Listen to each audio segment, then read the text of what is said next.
आपसे काफ़ी समय बाद हम रूबरू हो रहे हैं, लेकिन एक नई समस्या का समाधान लेकर समाधान पब्लिक स्कूल की ओर से हम आपके से रूबरू हो रहे हैं और एक ऐसी विधा से आपको रूबरू करवा रहे हैं जो यह विधा प्राय लुप्त सी होती जा रही है। जैसा कि आप हिंदी में पत्र लिखते हैं, मनी ऑर्डर पत्र है या पिताजी को पत्र है, तो ये सिर्फ आप ये जानते हैं कि हाँ ये पत्र लिखना है, लेकिन ये विधा जो है बहुत ही पुरानी है। और जब मोबाइल फ़ोन उपलब्ध नहीं थे तो समाचार भेजने का यही एक माध्यम था। समाचार जो थे, पत्र व्यवहार जो किया जाता था, तो लिफाफा है, पोस्ट कार्ड है, अंतर्देशीय पत्र है, इनके माध्यम से समाचार एक स्थान से दूसरे स्थान पर भेजे जाते थे। तो यहाँ पर आप देखेंगे कि पोस्ट कार्ड कैसे होते थे, क्योंकि बच्चे आजकल जानते नहीं कि पोस्ट कार्ड क्या है, लिफाफा क्या है, डाक टिकट क्या है। और आज की जो है कि संदेश भेजना है, तो उस संदेश को मोबाइल ने अपनी जगह बना ली है और व्हाट्सएप के माध्यम से शब्दों का संसार जो है बहुत ही सिमट कर रह गया है। हमारे समय जब था कि पत्र व्यवहार एक ऐसी विधा थी कि वहां पर अपने शब्दों को स्याही के माध्यम से कागज पर उड़ेल दिया करते थे और शब्दों की अभिव्यक्ति बहुत ही सुंदर हुआ करती थी और पत्रों का जवाब भी बहुत ही सटीक हुआ करता था।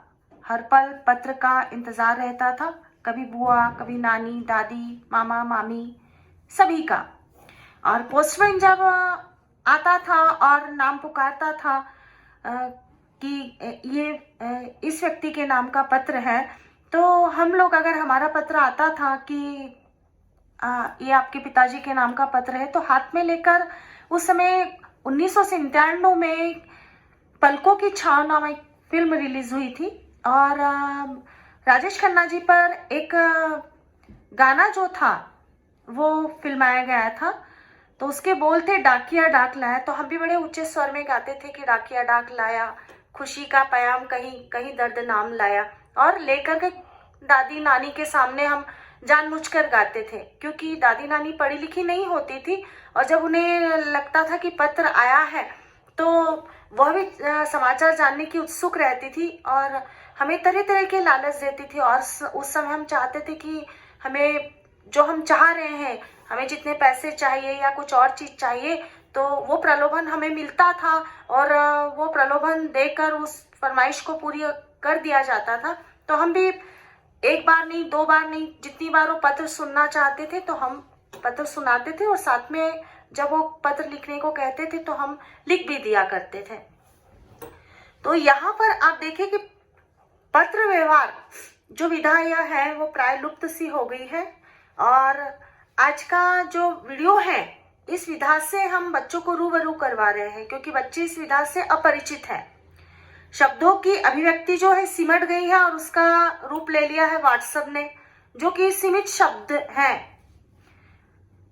जब आप पत्रों को पढ़ेंगे, मैं पत्र पढ़ के बता रही हूं मैं आपको कि कैसे लिखे जाते थे। और आप जानते हैं कि आपको स्कूल में भी पत्र लेखन लिखवाया जाता है, लेकिन सिर्फ आपको इतना मालूम है कि पत्र लिखवाया जाता है, लेकिन ये नहीं मालूम है कि पुराने समय में पत्र कैसे भेजे जाते थे और कैसे लिखे जाते थे। तो यहाँ पत्र है जो पोस्टकार्ड पर लिखा गया है और मैं आपको पढ़ के बता रही हूँ। एक तरफ है कि लिखा है इंदौर और एक तरफ लिखा है दिनांक। पिताजी को पत्र है, तो पत्र शुरू कर रही हूँ मैं। पूजनीय पिताजी, सादर चरण स्पर्श। मैं यहाँ सकुशल हूँ, आशा है आप भी सकुशल होंगे। आगे समाचार यह है कि मासिक टेस्ट संपन्न हुए हैं और मैंने सभी विषयों में अच्छे अंक अर्जित किए हैं। अर्धवार्षिक परीक्षा भी हो गई है, अभी परिणाम आना बाकी है। मैंने वार्षिक परीक्षा की तैयारी शुरू कर दी है, कारण 10वीं बोर्ड की परीक्षा है और परीक्षा भी 18 फरवरी से शुरू हो रही है। मैं रात दिन कड़ी मेहनत कर रहा हूँ ताकि प्रथम श्रेणी में उत्तीर्ण हो सकूं। कोशिश कर रहा हूँ कि 100% अंक अर्जित करूं। मुझे कुछ पुस्तकें खरीदना है 500 रुपये का मनी अर्न करने का कष्ट करें। माताजी को प्रणाम। सोनू टीनू को ढेर सा स्नेह। शेष कुशल पत्र का जवाब शीघ्र देवे, इसी इंतजार में आपका पुत्र योगेश। और यहाँ पर आप देखेंगे पत्र में कि वहां पर जिस व्यक्ति को हम पत्र भेज रहे हैं तो एड्रेस कैसे लिखा जाता था वो भी आप इसमें देखेंगे। तो यह वीडियो आपको कैसा लगा ये आप हमें बताइएगा। और इस विधा से जब आपको रूबरू करवाया है तो आपने कैसा महसूस किया है।